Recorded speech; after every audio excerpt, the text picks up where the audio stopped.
안녕하세요. 구독, 좋아요는 더 나은 미래를 약속합니다. 여러분, 오늘은 인류 역사상 가장 어둡고 비극적인 인물 중 한 명으로 기억되는 아돌프 히틀러에 대해 이야기해 보려 합니다. 그의 이름은 여전히 많은 사람에게 공포와 증오, 그리고 경고의 메시지로 다가오죠. 과연 그는 어떤 사람이었으며 어떻게 그토록 막강한 권력을 손에 쥐고 세계를 파괴의 소용돌이로 몰아넣을 수 있었을까요? 그의 삶과 행적을 상세히 살펴보며 그가 남긴 그림자가 우리에게 주는 교훈은 무엇인지 함께 고민해보는 시간을 가져보겠습니다. 우리는 과거의 비극을 통해 미래를 위한 지혜를 얻어야 하며, 그러기 위해서는 그 비극의 원인과 과정을 면밀히 분석하는 작업이 필수적입니다. 단순히 그를 악마화하는 것을 넘어 한 인간이 어떻게 시대를 선동하고 파멸로 이끌 수 있었는지, 그 복합적인 요인들을 심층적으로 들여다보는 것이 중요합니다. 히틀러의 이야기는 1889년 4월 20일 당시 오스트리아 마이너스 헝가리 제국의 작은 마을 브라우나우 아민에서 시작됩니다. 그의 아버지 알로이스 히틀러와 어머니 클라라 펠츠 사이에서 6자녀 중 넷째로 태어났죠. 당시 오스트리아 마이너스 헝가리 제국은 다양한 민족과 문화가 혼재된 다민족 국가였으며, 이러한 배경은 훗날 히틀러의 민족주의 사상 형성에 간접적인 영향을 미쳤을 수도 있습니다. 어린 시절 히틀러는 린츠 근방에서 성장했습니다. 당시 그는 화가가 되기를 꿈꿨지만 아버지의 완고한 반대에 부딪혀 좌절을 겪어야 했습니다. 예술가로서의 꿈을 펼치지 못하고 좌절했던 경험이 그의 내면에 어떤 종류의 열등감이나 반항심을 심어주었을지는 짐작하기 어렵지만, 이러한 개인적인 불만이 훗날 그의 공격적인 성향과 연결되었을 가능성도 배제할 수 없습니다. 당시 오스트리아 빈 미술 아카데미 진학에 2차례나 실패하면서 그는 심각한 좌절감과 함께 세상에 대한 불만을 키웠다고 알려져 있습니다. 흥미롭게도 어린 시절 그의 가족을 돌봤던 주치의는 유대인이었다고 전해지는데, 훗날 그가 유대인에 대한 극단적인 증오를 품게 되었다는 사실과 대비되어 역사의 아이러니로 다가옵니다.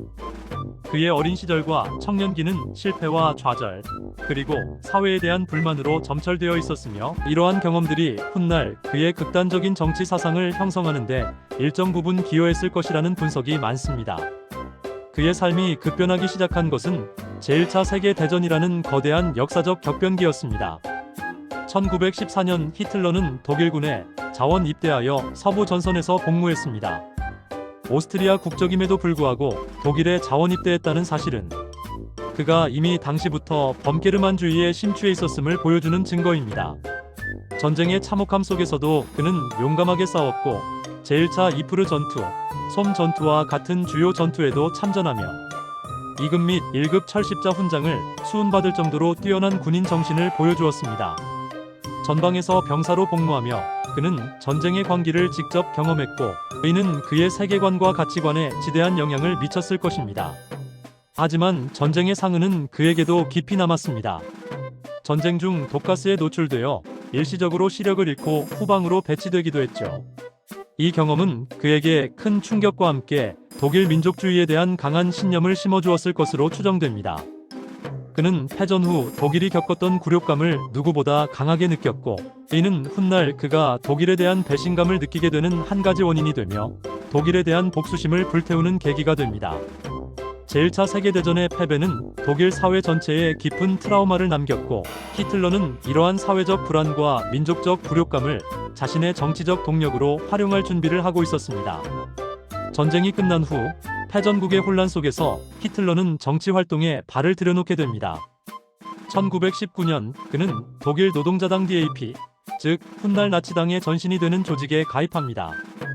당시 독일은 바이마르 공화국 체제 아래 심각한 경제난과 정치적 혼란을 겪고 있었으며, 특히 베르사유 조약으로 인한 막대한 전쟁 배상금과 영토 상실은 국민들의 불만을 극에 달하게 했습니다.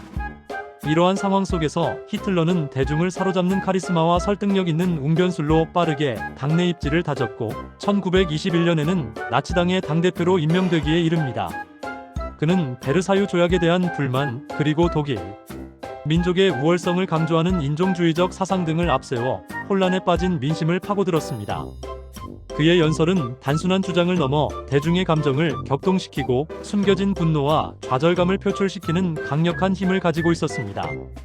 특히 유대인에 대한 증오를 선동하며 모든 문제의 원인을 유대인에게 돌리는 선전은 당시 경제적 어려움과 사회적 불안에 시달리던 독일인들에게 강력한 호소력을 가졌습니다. 그는 복잡한 사회 문제를 단순화하고 특정 집단을 희생양으로 삼아 대중의 분노를 한 곳으로 모으는데 탁월한 능력을 보였습니다. 이는 훗날 홀로코스트라는 비극으로 이어지는 씨앗이었습니다. 1923년 히틀러는 위넨 폭동, 일명 맥주홀 폭동을 일으켜 정권 탈취를 시도했으나 실패로 돌아가고 란츠베르크 교도소에 수감됩니다. 이 실패는 그에게 중요한 교훈을 주었습니다.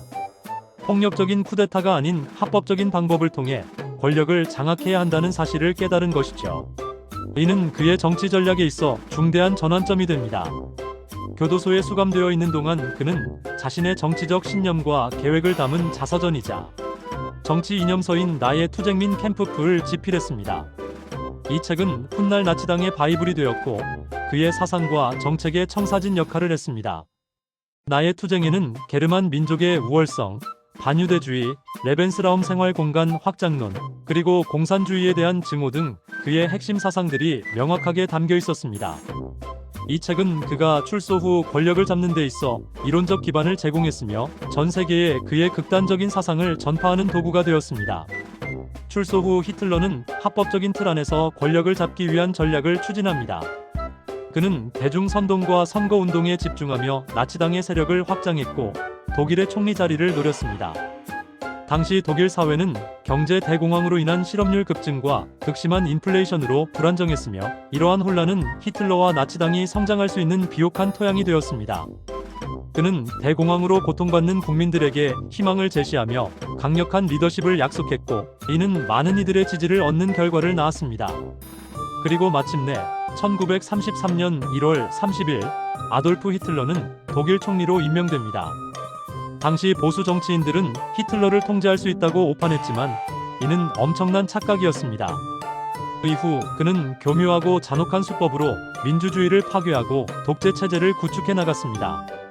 그는 라이히스타크 방화 사건을 조작하여 공산당을 탄압하고 수권법을 통과시켜 의회의 권한을 무력화시켰습니다.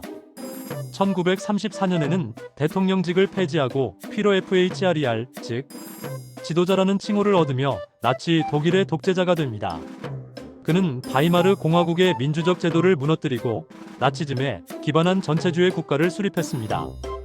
이 과정에서 모든 반대 세력을 숙청하고 언론과 사상을 통제하며 개인의 자유를 억압했습니다.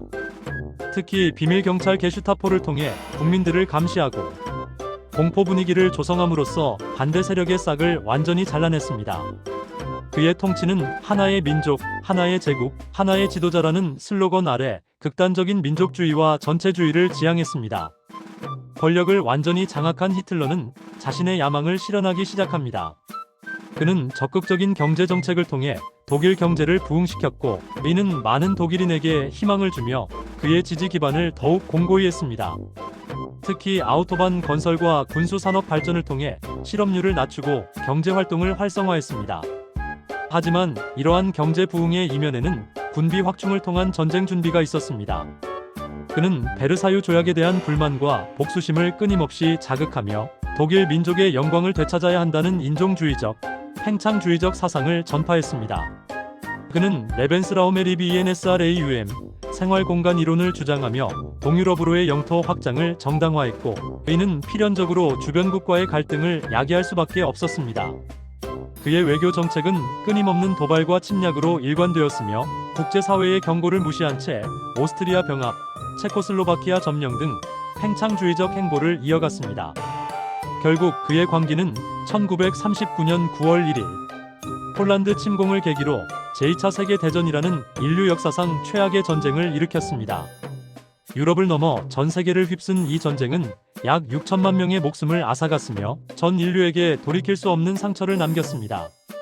그는 전쟁 기간 동안 군사작전에 깊이 관여하며 독일군의 지휘를 직접 맡았습니다. 그는 종종 비전문적인 판단으로 군사작전에 개입하여 독일군의 불리한 결과를 초래하기도 했지만 전쟁 초기 그의 전격전 블리츠크리그 전략은 유럽을 휩쓰는 듯 보였습니다. 그러나 그의 가장 잔혹하고 비인간적인 행위는 바로 홀로코스트였습니다. 게르만 민족의 우월성을 강조하는 극단적인 인종주의에 기반하여 약 600만 명에 달하는 유대인을 비롯한 수많은 소수 민족 집시, 슬라브족, 동성애자, 장애인 등이 그의 명령 아래 무참히 학살당했습니다. 아우슈비츠와 같은 강제 수용소는 인간성이 말살된 지옥과도 같은 공간이었으며 이곳에서 자행된 조직적인 학살은 인류에게 영원히 지워지지 않을 잔혹한 역사로 기록되어 있습니다. 이는 단순한 전쟁 범죄를 넘어 인류에 대한 범죄로 규정되며 전 세계적으로 비난받고 있습니다. 전쟁이 막바지에 다다르면서 독일군은 연합군의 강력한 공세에 밀리기 시작했습니다. 동쪽에서는 소련군이, 서쪽에서는 서방연합군이 베를린을 향해 진격해왔습니다. 히틀러는 베를린 지하 벙커에 숨어 마지막까지 저항했지만 결국 모든 것이 끝났다는 사실을 깨달았습니다. 그의 주변 사람들은 이미 절망에 빠졌고 심지어 일부는 그를 배신하기도 했습니다.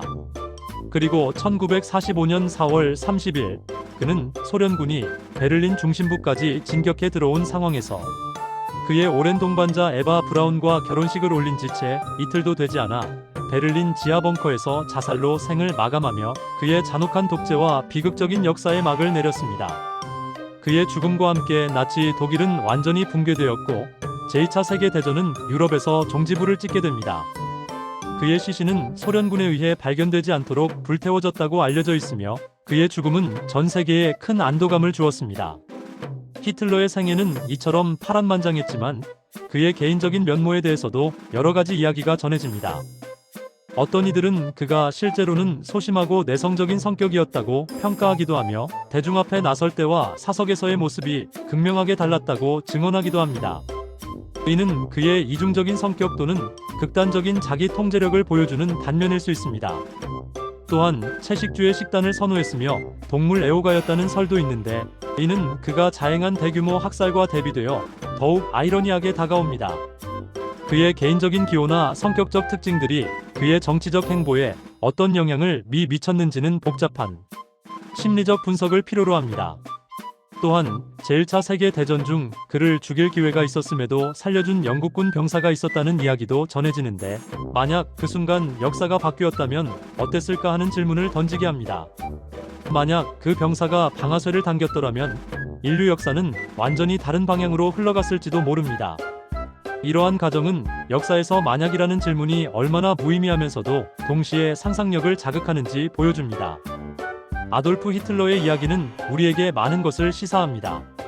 한 사람의 광기가 얼마나 큰 비극을 초래할 수 있는지, 그리고 선동과 증오가 어떻게 한 국가와 전 세계를 파괴로 이끌 수 있는지를 극명하게 보여줍니다.